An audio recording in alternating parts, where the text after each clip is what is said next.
Welcome to the Pit Stop, your monthly tune-up with refining experts. Again, I'm Doug Aswell, and this is my co-host, Jeannie Brandsrew.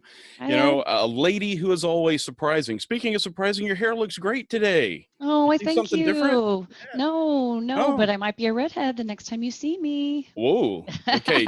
Dare taken. Let's make that happen. You know, we hope you've been enjoying this podcast series so far. You know, last month's discussion was with Randy Peterson. We actually had two discussions with him about saving acid. And to me, the discussions were quite enlightening. They focused on a lot of areas I could see our customer base would find to be good reminders about things they ought to be looking at and things they can do to save acid in the refining operation. If you missed those two podcasts, don't worry, it's not a problem. You can go to our refiningpitstop.com website, and there's links on there to go see those videos. So, Jeannie, remind me, this month, what are we talking about? So this month we are talking about FCC flue gas wet scrubbing and how it's never been so easy. We're going to learn how to clean it up. Our guests are Dale Askins and Scott Eagleson, are both widely known in the refining industry for their expertise in this area. Oh man, that sends shivers down my spine. It's Halloween?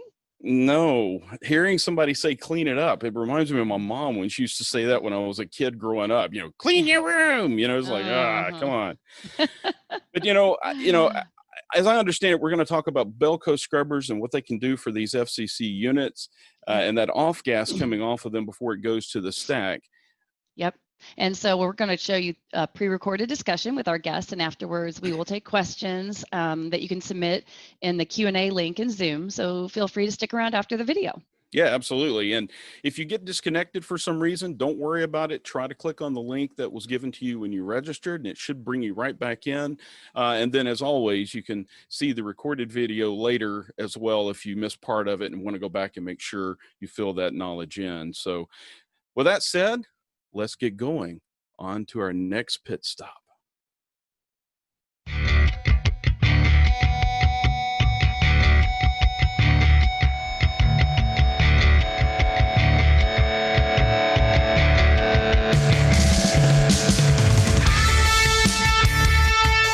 Hey everybody, welcome to this month's Refining Pit Stop, your monthly tune-up with refining experts.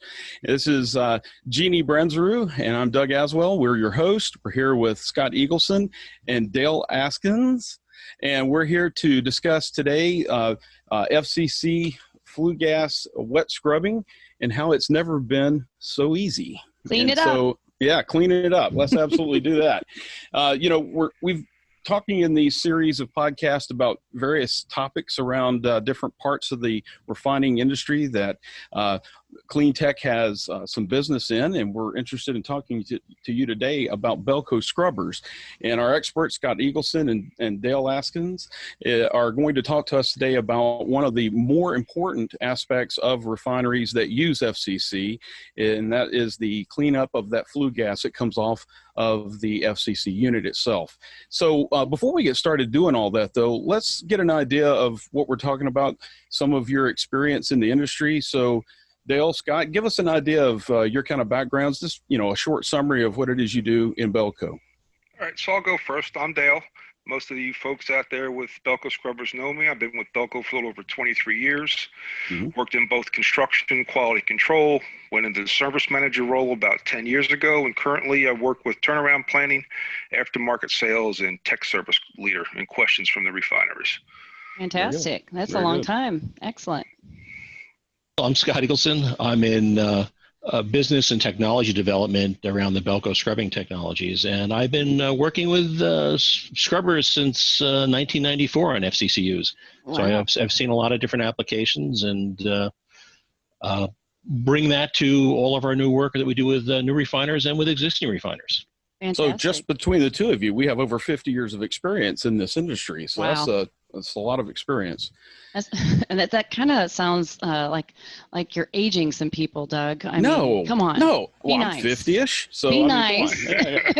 50-ish. Dale and I started when we were 15. So yeah. Oh, okay, well, that's right. What it is. You're still in your mid-40s. I mean, and I'm still 21. So yeah, of course, every year. Every year. Yeah, you only ever need to get 21 candles for that. I know. So where do we want to start? I mean, maybe a little bit about the feed into the BELCO scrubber. what that is and why the FCC off gas is needing to be cleaned up so tremendously. So give me an idea of that. So for those of you with FCCs, you know that they can be the single largest point source of emissions to the atmosphere. You know, they've got catalyst fines that come off the regenerator in the flue gas that contribute to particulate and metal emissions. You've got SO2 and SO3 that are produced in the regenerator from the combustion of the coke that has sulfur on it.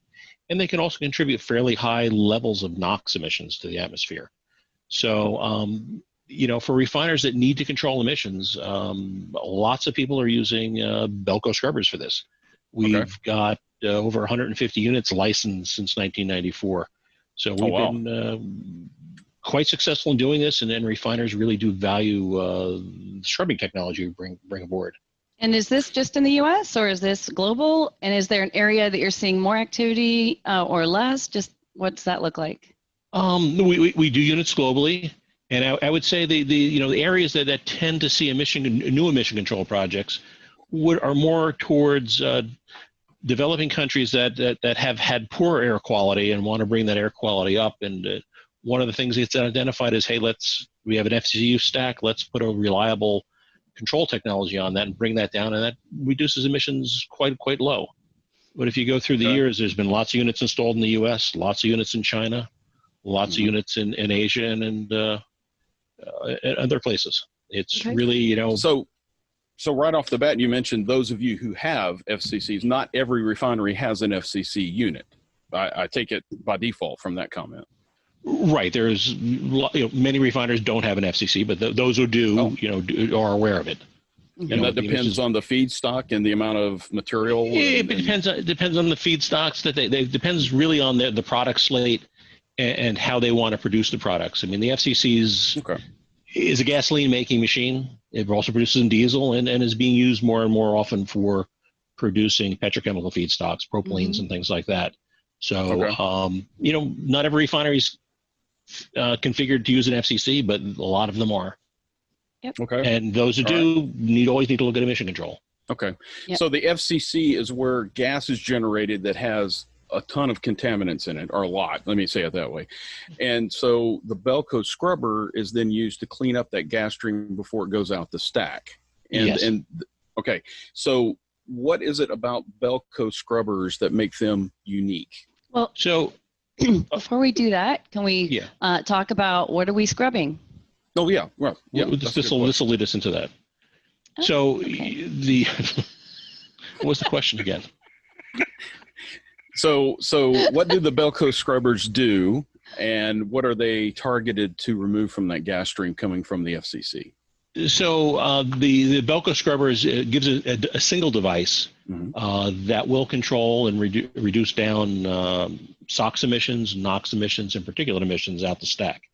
So it's a single device that does that. Generally, it's a single upflow device where gas comes in, you scrub and clean it, and exhausts. It's a tall upflow tower with a stack on top of it, and it knocks out all those emissions and cleans the gas with water sprays, and cleans everything up. There's a lot of options, a way to do it. The BELCO scrubber provides a good single device that does everything, as opposed to using multiple different devices. Okay. And, so the strength is that instead of having various pieces of equipment to clean up, one of them being used for SOx, one being for NOx, one being for solids, it combines everything into one overall unit?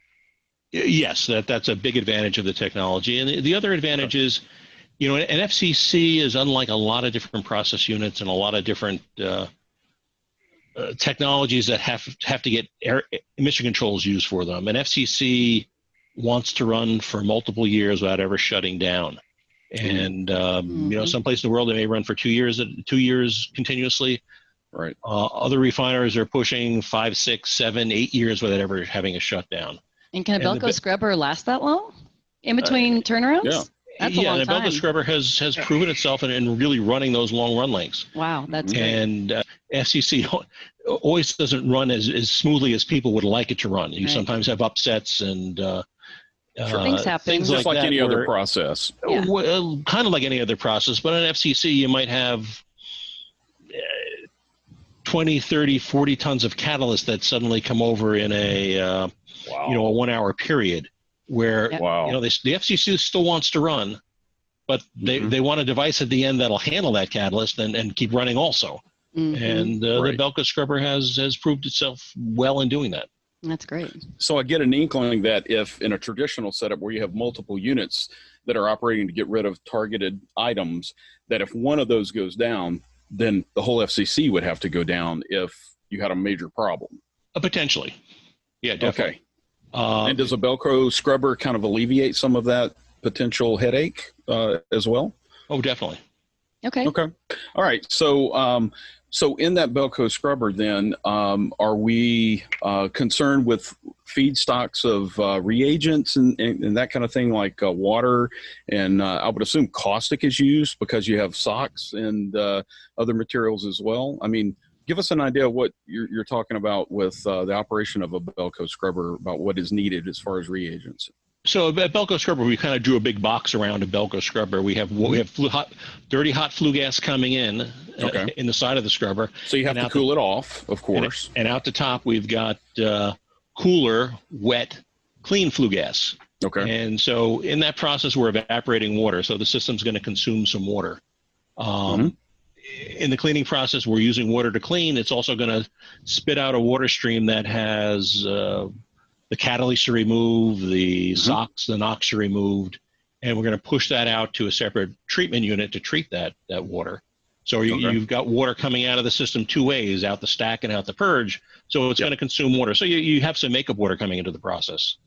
Okay. And, you know, having good quality water, reliable water is important for the process. If everyone can figure, you know, think about your shower head or a faucet that has high calcium water or something in it, and it's plugged up, scaled. Yeah, you build up lime, that kind of thing on everything. Yeah, if you send bad water to a scrubber, you'll get buildups in scale. The goal is to work with good quality waters, monitor the quality water, and if you do that, your scrubber will perform well for you for years after years after years. What's the definition of good quality water? Yeah, I was going to ask that. I'm glad you did. Low chlorides to watch corrosion and low calcium. Okay. So low chlorides because you have stainless steel parts, or yes. Okay, all right. And low calcium to avoid that buildup of scale. Right. The other things that you know, you're working in a refinery, you can have waters that have other things in them. So you kind of want to avoid phenols and other things that when you put in a scrubber would strip out of the flue gas. Strip out of the water and go out in the flue gas out the stack. And then out the stack, right. And then out the stack. And then things that would do foaming or make weird smells. So, you know, we can process a lot of weird waters in the scrubber. You just have to look at them and make sure that they're okay. Okay. So you generally use like well water that's been cleaned up, kind of like city water sort of, but without the chlorine, or is it? Yeah, kind of city water, or even city water with chlorine is probably still okay. Oh, okay. So that would be within limits on the chloride level, generally I suppose. Speaking, yeah. Okay, very good. Yep. All right. So when you're operating a BELCO scrubber, what needs to be monitored to optimize that scrubber operation? Is that a long list of items, or just is it simplified somewhat for operation? It can be a long list of items, but you know, we kind of concentrate on 5 main things, which is the total suspended solids, which is the catalyst that's in the water. Sometimes referred to as TSS, right? TSS, yes. Okay. And yeah, we looked at the TSS because, again, we try to tell the refineries to operate less than a half-weight % total suspended solids, which is the catalyst. And that's just in consideration of the erosion rates that can occur in a scrubber because of high TSS. You know, you don't want to wear out the pump impellers or the spray nozzles. So we want the scrubber to run 4 to 7 years. So, you know, we try to monitor that TSS, and that's one of what the operators should be doing, checking is the TSS preferably on a daily basis. And is that catalyst made from a fairly abrasive material? Yes, it is abrasive. It is abrasive. Wow. So that's a tall order to have pumps run for multiple years then, the pumps and obviously our spray nozzles are really important too, just for the efficiency to meet the performance requirements. So then we also look at the total dissolved solids, which is the salts in the system. As we're scrubbing out the SO2, the reaction with the caustic reagent, we're getting sulfates, sulfites. So we got to monitor the salts. If the TDS gets above 9-10 weight %, then you can also diminish the effectiveness of the scrubber. So you can reduce your scrubbing efficiency. Mm. You know, Scott had mentioned the calcium. You know, calcium, anything with a high calcium in the makeup water source, and sometimes we see it, sometimes comes in the ECAT source and ends up in the scrubber. You can start forming calcium carbonate, especially if you're running at a high pH. And this leads to scaling, and not only with the calcium, but then the particulate, the catalyst particulate sticks into the calcium. Then you have large deposits in the scrubber. So you want to try to avoid that if you can. That sounds like you're making concrete at that point. Pretty much, yeah. That would be bad. So, yes. And then, you know, we mentioned chlorides. You know, chlorides in all of our units are 304L, 316L stainless steel. So chloride are pretty important. We try to maintain below 750 milligrams per liter of chlorides in the circulating water in the scrubber. And that's for our normal scrubber. The other item that we really want to monitor is pH. Okay, so you have your reagent, be it caustic or MgO. Try to keep the scrubber at a neutral pH. That also helps with your SO2 removal. Now, we can go slightly lower, say 6.7, 6.6, save some caustic usage. And also, as long as you're maintaining your permit levels out of the stack, it also helps with the reduction of calcium formation right at the slightly lower pH. So, but if you go too low, it doesn't have any buffering to prevent you from having breakthrough occasionally, I'm sure. That's correct, but also you got to look at the metallurgy. And if you go with a lower pH, then you also have to look at your chlorides. Erosion, corrosion issues, that kind of thing. That's correct. Okay. So, you know, and again, if you're maintaining everything fine, and you can try to save some of your makeup water, and so there's some other things we can talk about here as we go along. But sure. That's the main factors that we ask the refiners to check normally on a daily basis. Sometimes it's a little too much, but we definitely need to monitor the TSS on a daily basis. Okay. So how do inlet and outlet flue, inlet flue gas concentrations of different contaminants affect the operation of the scrubber? I mean, how do you try to maintain an even kind of removal efficiency for everything as you coast along during operation? Is that difficult, or is there a lot of buffering and capability of a system like what we sell? Well, generally speaking, the scrubber is designed for some worst case scenario. Operating, you know, in the original design basis, it's probably well beyond where it's normally running. Okay. So, and I say worst case meaning, you know, is the inlet temperature a lot higher than what you're running at normally? Is the inlet SOx a lot higher, or NOx in particulate? So, you know, the scrubbers are designed with quite a bit of extra buffering capacity to handle those increases in, you know, pollutants coming in. Oh, sure. So generally speaking, the scrubber will respond automatically to that. When the higher SO2 comes in, you know, the pH of the water will drop a little bit. The pH controllers will say feed in more caustic, and it automatically responds and buffers it and keeps the outlet emissions down. Well, it sounds like a good operation. You know, and even I would say when you look at, you know, it normally runs at 300 degrees C is the inlet gas temperature. But say, you know, there's problems with waste heat recovery. And the boilers, after 5 years of the tubes have gotten fouled up, and now it's not 300 anymore, it's 450. Well, you know, the scrubber will work the same as it was before. It'll just evaporate more water in the quench. Which means you have to add more makeup water to maintain levels and all that. But the levels, you know, it's automatic level control. So, you know, as more water is evaporated, it's telling the control valve send more water. So it automatically compensates for that. There's no day-to-day adjustment that needs to be done on that. Okay. So it's set it and leave it kind of operation, it sounds like. Right. Except for the items Dale mentioned about monitoring the water quality. Well, right, monitoring, right. But it's not, there's no manual operation of it per se. It's no, very no one automated. has to say, hey, we're going to send 450 degrees gas to the thing. Let's change setting A. Exactly, yeah. No, it just responds. Well, that was one of the concerns all the time, because I also do the operator training for the BELCO, new BELCO scrubber systems. And, you know, it's a fairly large size system, and operations, we got to put 3, 4, 5 guys out there. So no, it's one guy per shift does his rounds. It basically is controlled and runs by itself. It's a very you know, maintenance friendly and also operator friendly system.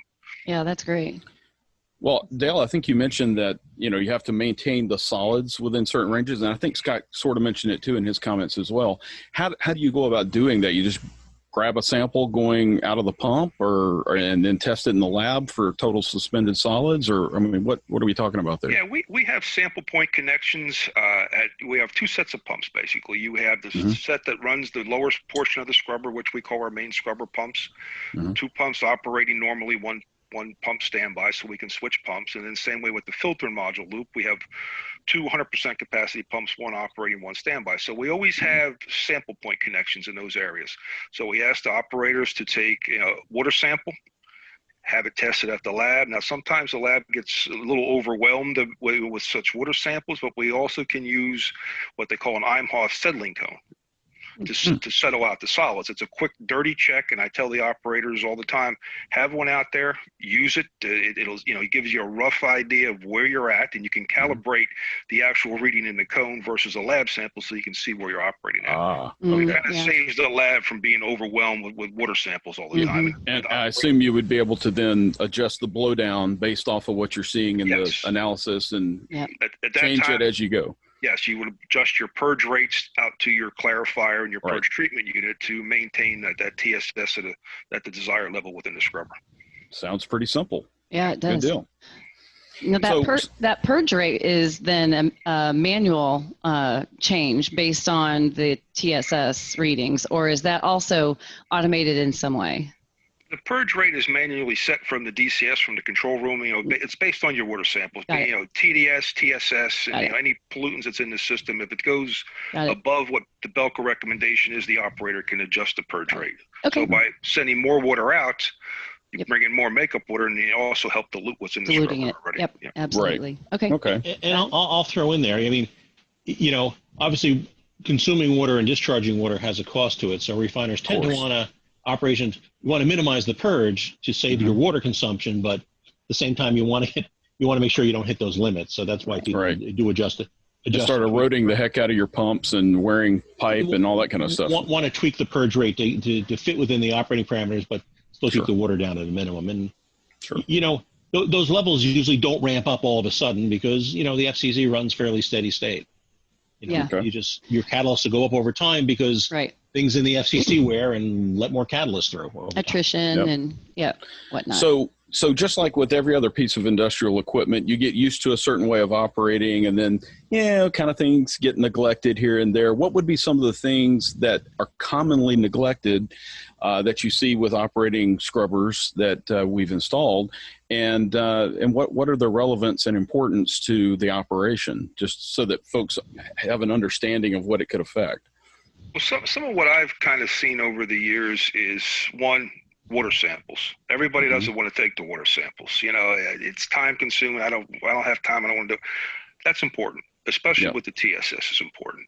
There's also in our system, coming off of the main scrubber pumps that lead to what we call our G400 nozzles. Scott had mentioned earlier, at the immediate inlet to our scrubber is the quench G400 nozzle. There's a balancing valve there. We balance that water flow based on, try to keep the pressures in the lower nozzle equal to or right around the same area of same level of pressure on the upper nozzle. So that valve is basically a throttling valve. So after a period of time, that valve could erode from the catalyst. So we need to make adjustments, say every 3 to 6 months, go out, look at the reading, the pressure reading of the G400 nozzle at the inlet to the scrubber, and adjust that valve open or closed. So that's always constantly ignored. So by adjusting that valve, you're lessening the wear and tear on your quench nozzle, because instead of running it at maybe if you didn't have if you had the valve wide open, you'd be running at 30-meter water column pressure, where it only needs to be at 20 meters water column pressure. And you take the hit across the valve, let the valve wear, as opposed to letting the nozzle wear. So pump rotation is another critical item. So, as we discussed earlier, we have on the scrubber side, we normally have 3 pumps operating, 3 pumps there, 2 operating, 1 standby. So we do tell the refineries to alternate the pumps just for even wear and tear on the pump casing, pump impeller. And so a lot of refineries say, that's a lot of start and stops on the motors. We understand that, but you should still try to do the rotation just so we have everything wears equally. Yeah, absolutely. The biggest thing that I've seen over the years is pH probes. pH probes, obviously in our service, they will get dirty because of the circulating water in the system. So they should be, removed, cleaned, and calibrated on a weekly basis. Okay. We supply the pH probes, so they are retractable online. A lot of people neglect to do this. And then, our pH controls the caustic control valve. So without, very important, yes, because sometimes you don't know where you're at. Right. Yeah, and if you're getting a fault slow, it's blasting huge amounts of caustic in, which is a cost to operation. And if it's too high a pH, the opposite. Normally, it's the other way. We end up with the pH probes reading high, and we end up with very low pH in the scrubber. Right. And it's not good. So the pH probes are very important also. Yeah. Okay. So how is that water stream, the Purge, handled? I mean, it's got tons of solids in it and other materials. I mean, where does that end up going? Treatment ponds, or are we talking just settling and disposal? I mean, what happens with that? Well, you mentioned treatment ponds. I think we have one refiner out there, one of our first scrubbers, or the first dozen of them that actually sent their water out to a treatment pond. Okay. And let the catalyst settle down and build a big pond. Let the catalyst go out. Water goes out to a pond. The catalyst settles. Every decade or so, they dig the pond out. Right. But that solution doesn't work for a lot of refineries with limited space. Right. Most people use a Purge treatment unit that's dedicated to the scrubber that we designed and supplied. Okay. It starts off with a clarifier. The liquid from the scrubber comes into a clarifier. The clarifier, agglomerates and settles out the catalyst fines in the water and brings it to the bottom of the clarifier, and then it gets dewatered in a set of filtering bins. And I think most people that have one of our PTUs are familiar with their clarifier and the filtering bins approach. So that takes care of the solids. The water from the scrubber has sodium sulfate, and sodium bisulfite. Right. Those sulfites carry a lot of chemical oxygen demand. So the BTU includes some oxidation towers to oxidize those sulfites to sulfate to reduce down the COD, the chemical oxygen demand. So the water can then be discharged. So the water's safer to discharge either to the refinery's wastewater treatment plant or to environmental body of water. Okay. All right. So you mentioned the scrubber solution going to the clarifier and purge treatment units, or the PTU, as you just mentioned. How does that really operate? I mean, is it just a large vessel where everything settles and is dewatered, and you recycle some of that water back? Or I mean, what all goes on with that? Well, within our clarifier, we add, so we're taking the purge stream out of the bottom stump of the scrubber. It goes over to the clarifier.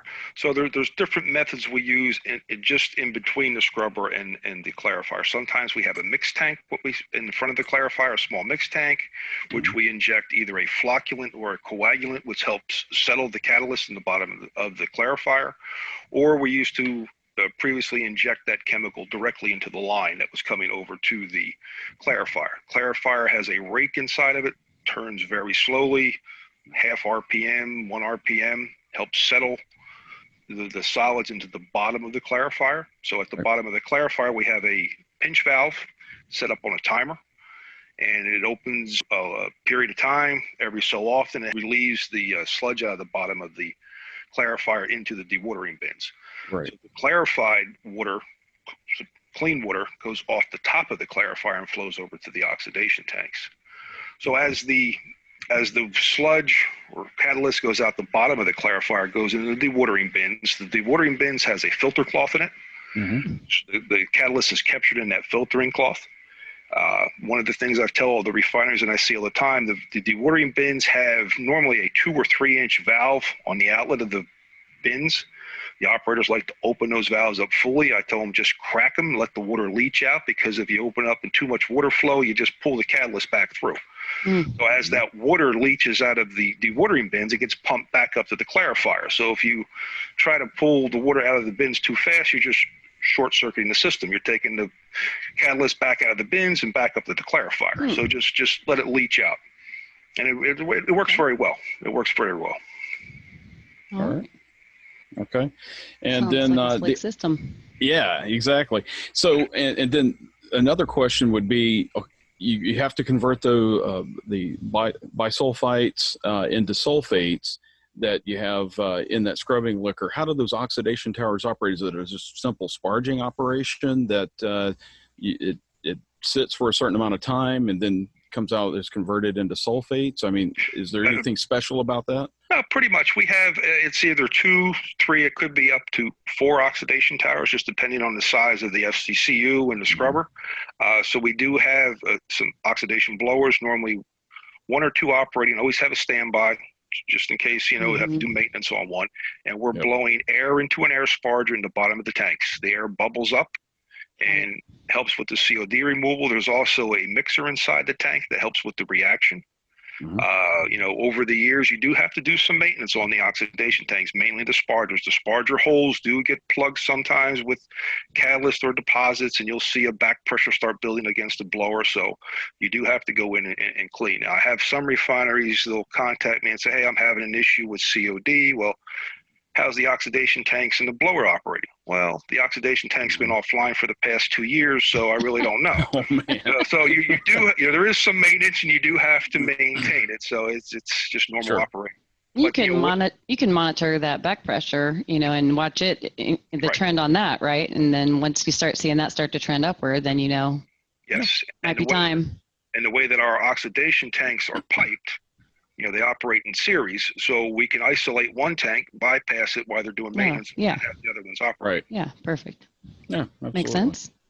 I was going to say, and those oxidation towers are another place where there's pH probes.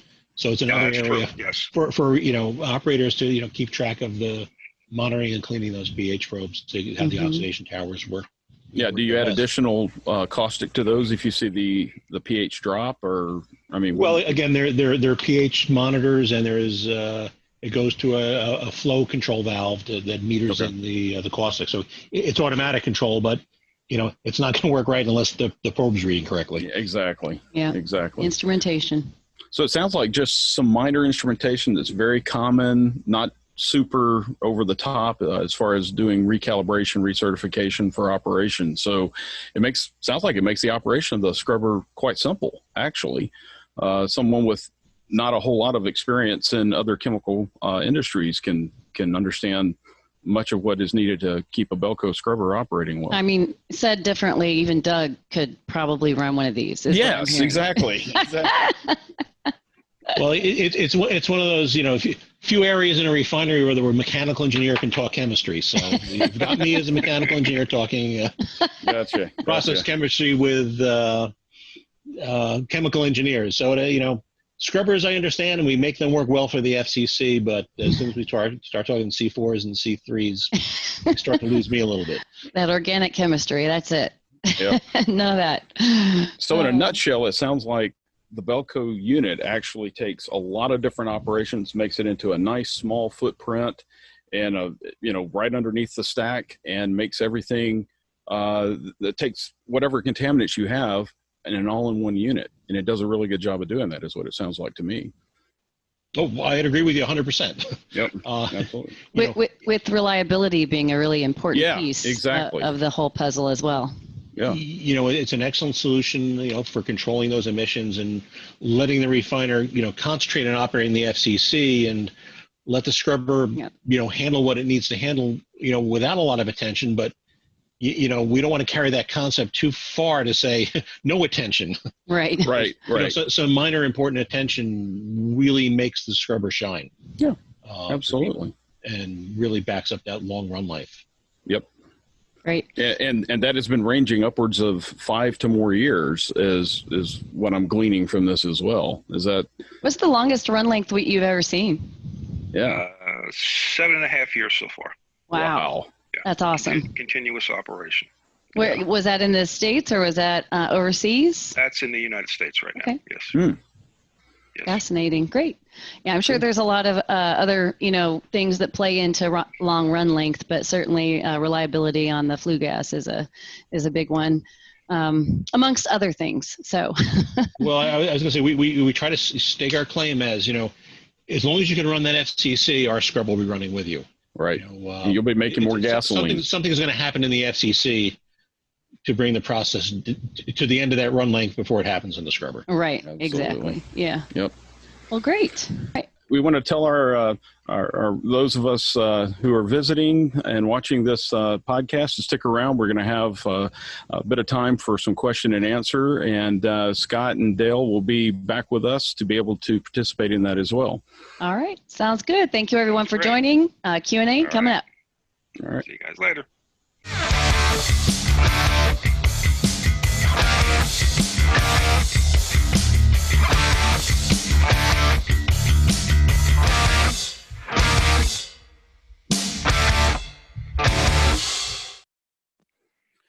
We're back. Hello.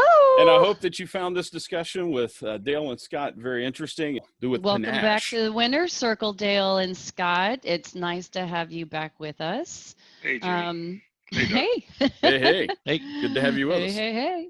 My boo-boo bear. You know, and we don't have a lot of questions, I think, Jeannie. So don't be shy out there. If you haven't put a question in or bashful about putting a question, go ahead and do it. We don't care. That's what we're here for. And that's what Dale and Scott are here for as well. That's exactly right. So I'm just looking forward to the questions, and hopefully we can help somebody out. Cool. Well, all right. I was going to say, I kind of dodged your question early on when you asked me about the quality of the caustic. So yes, we do look at the quality of the caustic and the contaminants that are in caustic when we design a scrubber. So, you know, caustic can have very good, very, very low chloride content, you know, if it's coming from, membrane process. For production, which is a lot of new stuff. So when you go to Asia, that's what you see, a lot of membrane caustic with very low chloride content. Mm-hmm. If you start working in Russia or you're even in the US, you can see some very, very high chloride contents caustic. Mm-hmm. So as long as you're designing for those, you know, to account for how that caustic builds up as you inject how the chlorides build up, then you know you work on your purge rates and things to work on that. Yeah.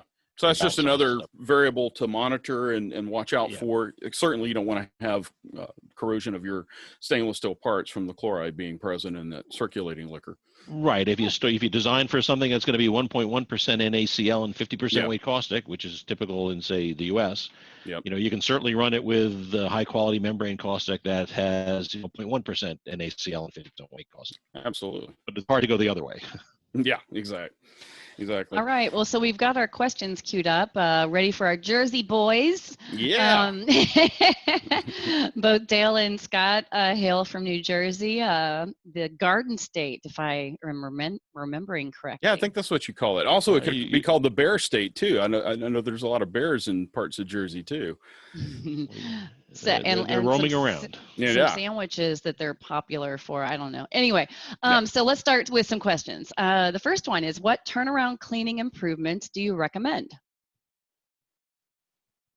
So Dale, turnaround cleaning improvements. So you know, the most of the time the inside of the scrubber will be pressure washed if need be. A lot of refineries are pretty strict with confined space entry and the cleanliness of the system.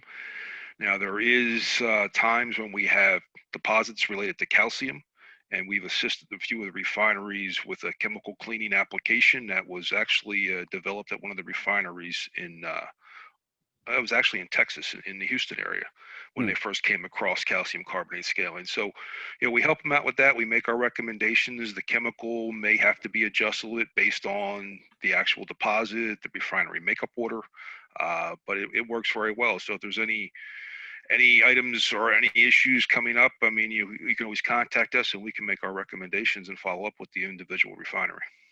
Yeah, is that a contract service that you can get somebody in to do that, or is that something the refinery folks do themselves? Normally, it's the refinery's in-house cleaning company, vacuum truck type deal. They'll set up some contract with those folks. So BELCO doesn't do it directly. It's all done at the refinery level. Okay, great. So next question in the queue is, we want to know if we can consider using stripped sour water for water makeup. Our sour water has less than 5 ppm chloride and 1 ppm H2S. Ooh. I'll take that one. I'll take that one. You know, if we look at a full composition of the stripped sour water, it gives us a better idea if we can do it. A lot of refiners are using stripped sour water as part of the makeup water source. So it might be a case where we can use it all and meter in some fresh water to balance things out. But if we look at the full composition of that, you know, besides the H2S and the chlorides, what else is there? I mean, that's the things we need to worry about. Yeah, with again, an abundance of caustic in the system, I would assume you would make that into sodium sulfide, which would then oxidize in your the pHs liquor. aren't necessarily in the right range to do that. Okay, gotcha. So you have to worry about stripping, and you have to worry about what things will foul pH probes and things like that. And you've got those two things. And, as I said, a lot of our units are using strip sour water as makeup water. So it's a strong possibility. It's hard for me to say yes on those two things. Sure. Okay, great. Next question. How do you efficiently run Purge treatment unit with recycle? Okay, so there is some recycle that we do on a few of the scrubbers. We do take some recycle back from the clarifier to the scrubber. And again, it's all we have to look at the TDS, the TSS, what's coming to the scrubber. Obviously, if we're running already high TSS or TDS in the bottom sump of the scrubber, you don't want to take any of that water back to the clarifier. Right. Now, we do have quite a few units that are set up like this. And so it's based on water samples, how you're operating, looking at the TSS, TDS, and obviously if you're in a high TSS, TDS, you reduce the flow back to the scrubber sump from the clarifier, and then vice versa. If you're running low, then you can recycle some of the water back and save some of your makeup water. I can certainly understand why that would be something someone would want to look at, though, because you're trying to reduce that amount of volume of water coming off the system as much as possible.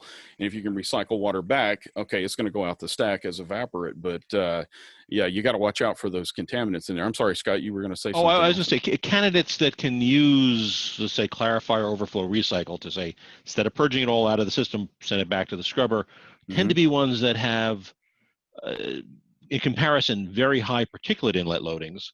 So you're purging to get particulate out of the system, but your dissolved salts from SO2 scrubbing are fairly low because you've had, relatively speaking, lower SO2, and you've got, relatively speaking, lower chlorides because you're using a low chloride caustic. Sure. So when you're purging, it's all on solids. You take those out in the clarifier, can send water back, and then let the TDS and the chlorides cycle up. Okay. Oopsie, I muted myself. Any experience with handling increased catalyst once the purge pumps are maxed out? Well, we normally, part of the BELCO in our functional description is once we hit the 1 weight % solids in the bottom of the scrubber, we recommend that the refineries start to overflow the bottom sump of the bottom sump of the scrubber. There we go.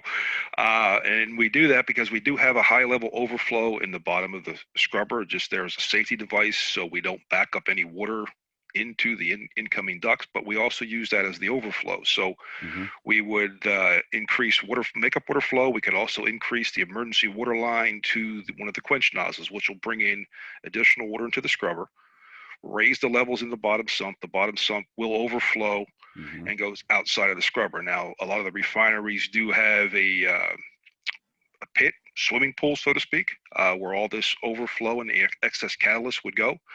Unfortunately, some refineries don't build that pit into the system, and it just dumps out on the concrete pad and makes a heck of a mess for the refinery to clean up. Right. Now, long term, sometimes some of the refineries, as they get to the end of their longer operation runs, they have issues with catalyst losses, something wrong with the cyclones up in the regenerator or in the FCC, and they're running, at high total suspended solids in the scrubber. Some of them run this way just because they don't want to clean up all this catalyst, but that's the only way to dilute the additional catalyst is to overflow the bottom sump of the scrubber, get it out, bring in clean makeup water, and dilute it that way. Yeah, I'll add to that. On newer units, we've learned a lot of doing 150 licensees around the world. We have a very frank conversation saying, hey, you've told us that this is your catalyst loss rate. You've got 200 milligrams per millimeter cube dry of particulate in your flue gas, and you want us to design for that. But,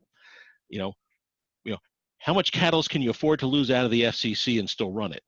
Right. And, we want to design the scrubber to work for that. So they may tell them back and say, well, I'm going to lose 500 milligrams per millimeter cube per hour. It's going to be more than 2 times. So design for that, and then you don't have issues at end of run, with being constrained of getting water and catalyst out of the scrubber. With that said, certainly any existing refinery that's been set up that maybe runs into limitations on what they could purge, we could certainly look at, redesigning, so in a next turnaround or even during regular operation, they could put in the provisions to get more water out of their scrubber to handle those, higher than expected catalyst loss rates, not being, limited by, say, the capacity of their purge pump. And not every refinery uses a purge pump, so there's various configurations on those. Okay, great. So related to catalyst fines or catalyst particulate, how does the scrubber handle FCC excursions? Does it mitigate catalyst fines from hitting the parking lot? I remember this well when I worked at a refinery. Scott? Well, generally speaking, our scrubber is kind of a staged scrubbing approach. So we have a large spray tower section, and that'll pretty much remove all catalysts that's 2 and 3 micron and bigger. When you have, without really considerations of the actual amount you send it. So, in normal operation, it's removing that big particulate, and we'll call that ROx. When you have an FCC excursion and you lose a lot of catalyst, it's all going to be big. It's it's the equilibrium catalyst that you wanted to keep in the regenerator, and it's 10 micron and bigger. So when that comes over, it ends up in that spray tower getting removed. So you're not going to see it raining down on the parking lot. And the large pieces are quite easy to remove, I would assume. Well, the bigger they are, the easier they are to remove. So they're going to stay in that spray tower. Where someone who doesn't have a scrubber, when they have an excursion and you've got a pre-scrubber, let's say, before you had a scrubber, if you had an excursion, that catalyst was going about the stack, and you'd see a big, cloud of catalyst, and it was going to land somewhere. Yeah, like heavy confetti, going everywhere. Sandstorm. Yeah, sandstorm, right? Yeah. So the scrubber is configured so obviously now the suspended solids are going to go up in the recycle tank, which Dale was talking about. You want to keep those at minimum, but you can run it for a while with high concentrations of solids, and then you'll purge out more water out of the scrubber to get it to the purge treatment unit and get those solids out. So you may run at high solids for a while, and you'll wean it back down after the excursion. Yeah, we had, during our podcast, we had mentioned about, 20, 30, 40-ton catalyst losses. There's been a few refineries with our larger scrubbers. We're seeing 100 tons, 150 tons. So again, the overflow helps dilute that out. You don't want to, you're trying to get those solids out of there by overflowing and purging. Now, during the purge to the clarifier, don't forget you're building the solids levels up very high in the clarifier. So you want to adjust that discharge pinch valve timer so you can get the catalyst out of the clarifier and into the dewatering bins. I was guilty one time myself. One time on a startup up in Kansas, we had a 40-ton catalyst dump. We purged. Well, next thing you know, the clarifier rate shut down on high torque, and we filled the clarifier to the top of catalyst because we were more concentrated on the scrubber side. So, for the folks that have our BELCO scrubbers and clarifiers, let's make sure that you also pay attention during these catalyst excursions to the scrubber sump and also to the clarifier. Okay, so word of advice. So related to this discussion, what is the typical frequency for operating the pinch valve below the clarifier? Well, that's yours, Dale. Yeah. This is always contentious sometimes with my process engineers, but the dewatering bins are very forgiving. Okay, so the water will leach out like we discussed. So I tell the operations team, I normally set that timer up to open every 30 minutes for, say, a duration or 1 or 2 minutes. Now it will come out pretty watery, but we will take that water back to the clarifier. It's better to have it come out watery, loose, than have it come out and try to get it, maybe 20-30% weight solid, and then where it's like mud. Right, and then take the potential of plugging that discharge. Yeah. Line. Oh yeah. Then you've got a real problem. Yes.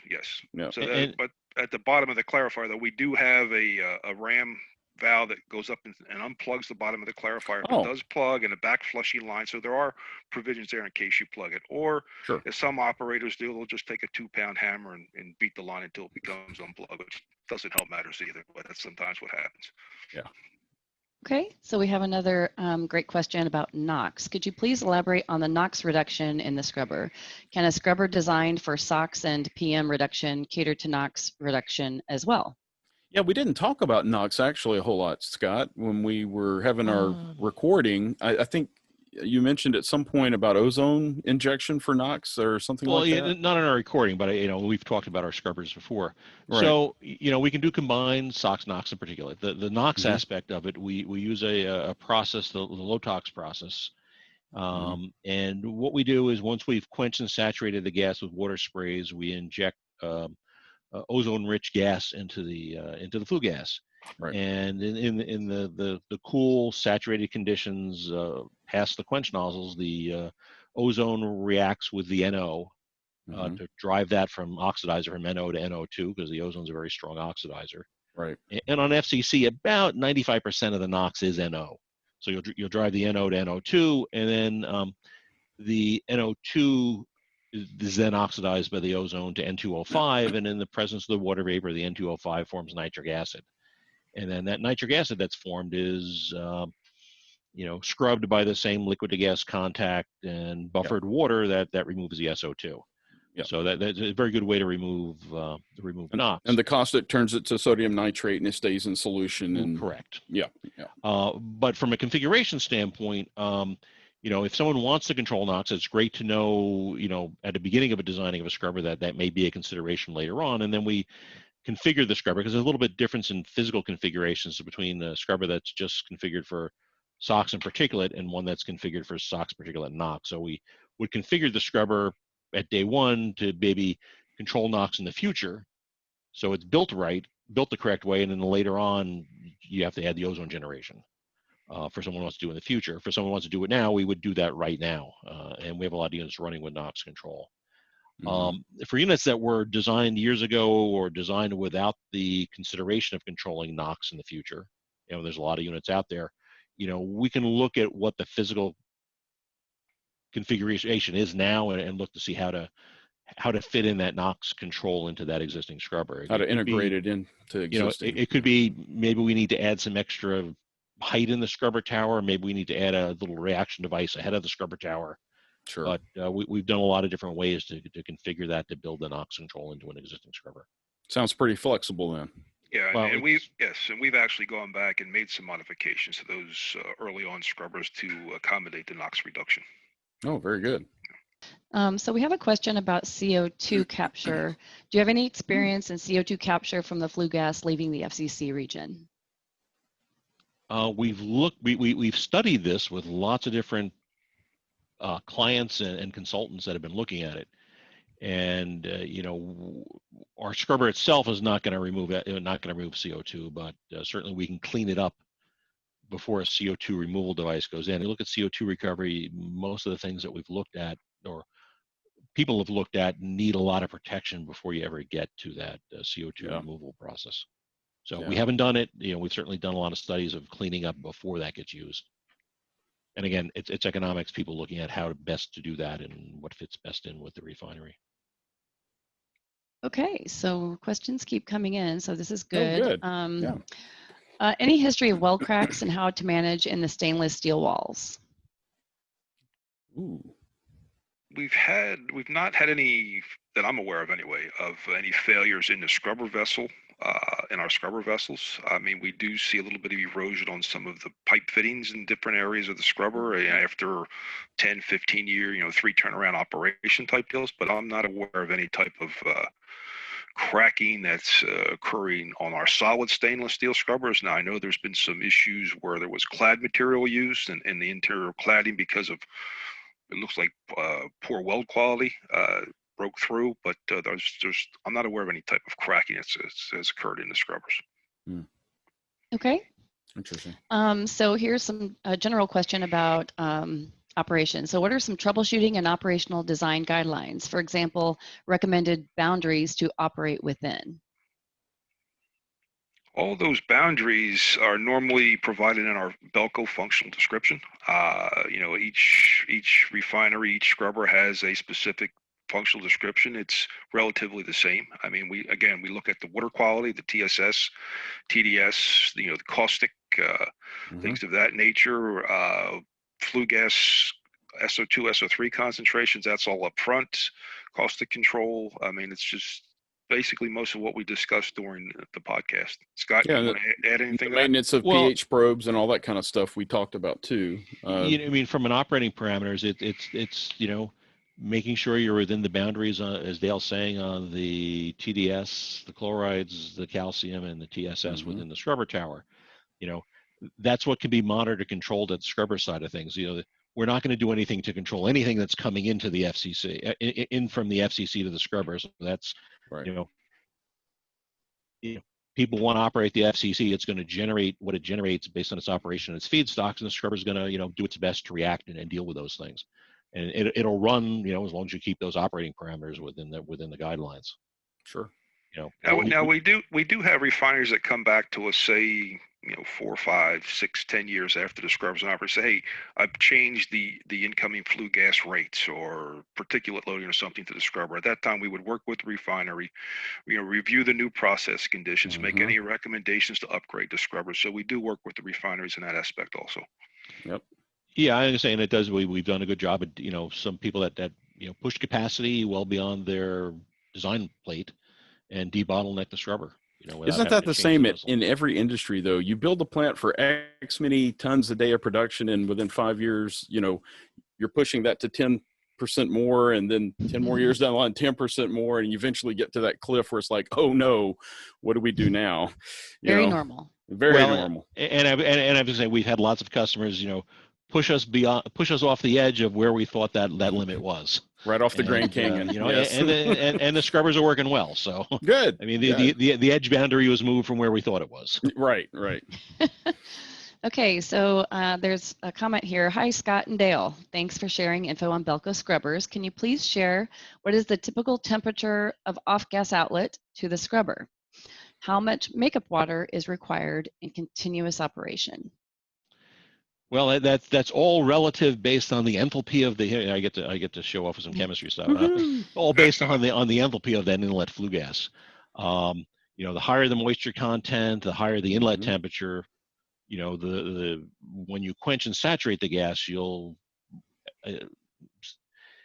drive it to adiabatic saturation, and that saturation point is dependent on the inlet enthalpy. So, if you've got 700-degree gas coming in at 12% moisture and you quench and saturate it, the resulting gas is going to be 70 degrees C at 30% moisture. If the inlet gas is 200 C coming in at 12% moisture, which is typical moisture content, your resulting gas might only be 45 degrees C at 20% moisture going out the stack. So we would certainly, anyone who's got wants to look at how that changes with their unit, we can run some calcs for you guys to show that. Sure. And the evaporation is directly proportional of that moisture content change, at the quench. So obviously the 700-degree gas is going to consume and evaporate a lot more water than the 200 degrees. Oh yeah. Yeah. So just to rattle off what those numbers are, it's, I don't have a good correlation figure to say that, but we certainly run the calcs for someone to say, here's your gas flow, here's your temperatures, here's what the water evaporation rate's going to be. Here's a question from me, actually, before we get to the next question. Oh, go ahead. Sorry. We've reached the end of our hour, but we are going to continue answering questions. So if you're able to stay on, please stay on. If not, no worries. We will be recording the session or are recording the session, and you can watch the podcast later. So we are going to continuing to answer questions. Sure. Okay, are we allowing Doug to ask questions in this? If so, I'm on the hot seat. We have some more customer questions, so should we go to those? No, we're going to ask my question first. All right. So in the first podcast, Randy Johnson was talking about in his saving acid. Randy Johnson. Oh, I meant that's the pitcher. But in the saving acid series, we were talking about the fact that Clean Tech has a capability of sending folks out to evaluate operations of existing equipment. In that first series of podcasts, it was about the alkylation unit itself. Do we do something similar in the BELCO operation? Do we have the capability of sending Dale or you, Scott, or someone else out to evaluate how things are working and give tips and hints how to improve operation as a service to our client base in BELCO? Yeah, it would be myself here, for the U.S. and other parts of the world, and we do have service reps, in Asia, China. So yes, we do that for their customers. We're mainly involved with the turnaround aspect of it, but if the customer does have some operating issues, we'll get up and run. It's no problem at all. That's what we do.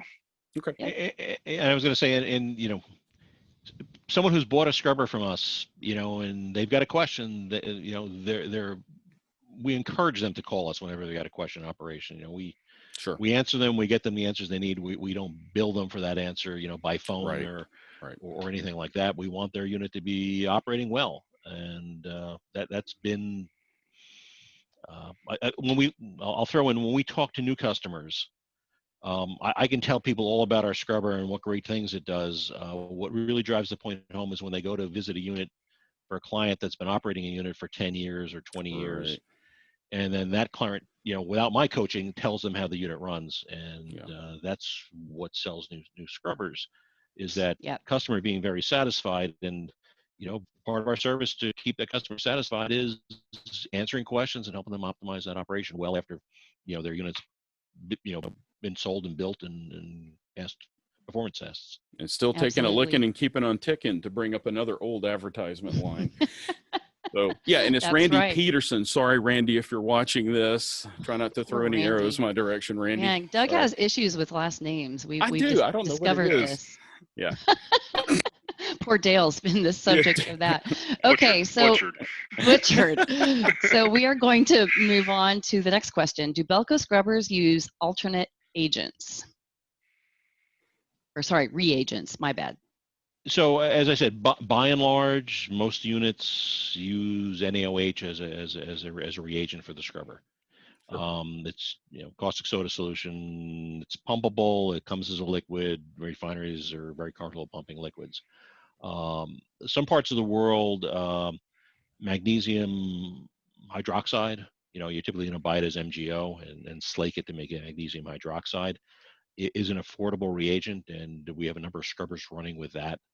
The scrubber gets configured a little bit differently to run with MgO, but they run and work well. You also have the chance of making magnesium sulfate, of course, which the solubility of that is drastically different than sodium. Yeah, so you have to watch some magnesium sulfite hydroxide things, which can form crystals and be abrasive. So it takes some. It's a little bit. Just the scrubber's configured a little bit differently. It works well. It's used in China and Korea a lot. We can also run with soda ash as a reagent. You get in some parts of the U.S., soda ash is more affordable for buffering than caustic soda. So those are primarily reagents that are used. You generally want to stay away from lime-based reagents. I mean, they're very commonly used on power plants and things in waste incinerators where you're going to run for 1 year and you're going to shut down, and you've got a lot of time there. You get some turnaround time to descale the scrubber and manage the calcium buildups. You kind of want to avoid calciums in FCC scrubbers that want to run for 2, 3, 4, 5, 6, 7 plus years, because you don't want to bring that calcium into the picture. Right. And we talked. There are regenerative processes we can use also.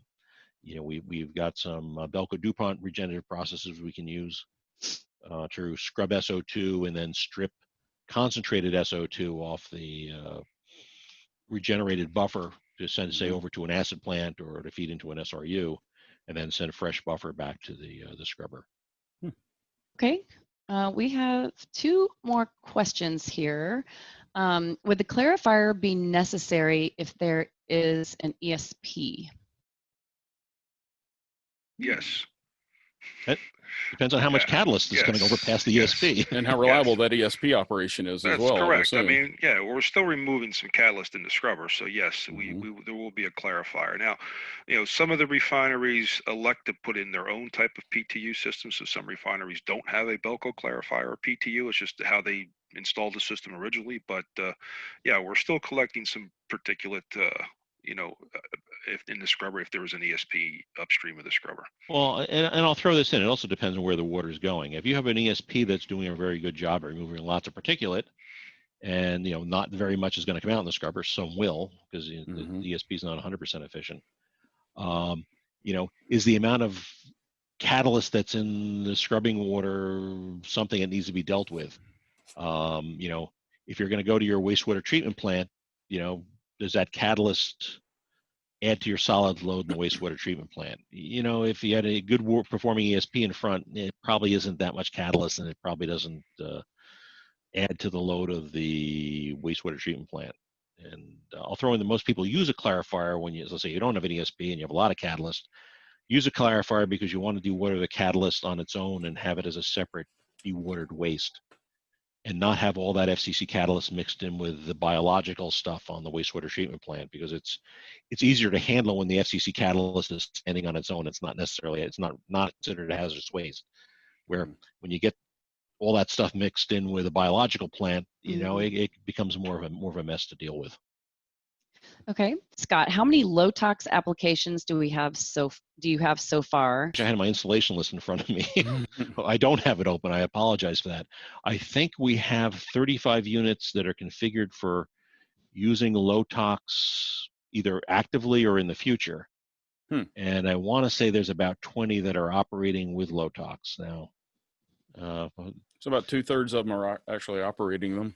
Right. I was going to say, so there's a lot of units running with Lotox, both in the U.S. and overseas. For controlling NOx, and there are a lot of units built, when I say they're not operating Lotox, but they're built so in the future they can control NOx by adding in the ozone generation. Sure. You know, and not having to change the scrubber. So you know, they're set to go and run that way. Cool. So I apologize for not remembering the exact numbers off the top of my head. You don't know what questions are going to be asked. It's hard to prepare for right. a test that you don't know what the questions are. And I was going to say, working from home offices these days, I don't have stacks of paper in front of me, or I would have pulled out my installation list out of my drawer. I'm sure you have a Panaflex down there with something in it. So yeah. So related to the questions about Lotox, what is a typical power consumption per unit of gas for Lotox application? And perhaps if, you know, we're going to have a separate podcast for Lotox, we can table these, and these can be questions for the next podcast that we have. I was going to say, I've never looked at it in that terms of power, because you've got power, you're going to have some oxygen, and you're going to have some nitrogen, which you're using to generate ozone.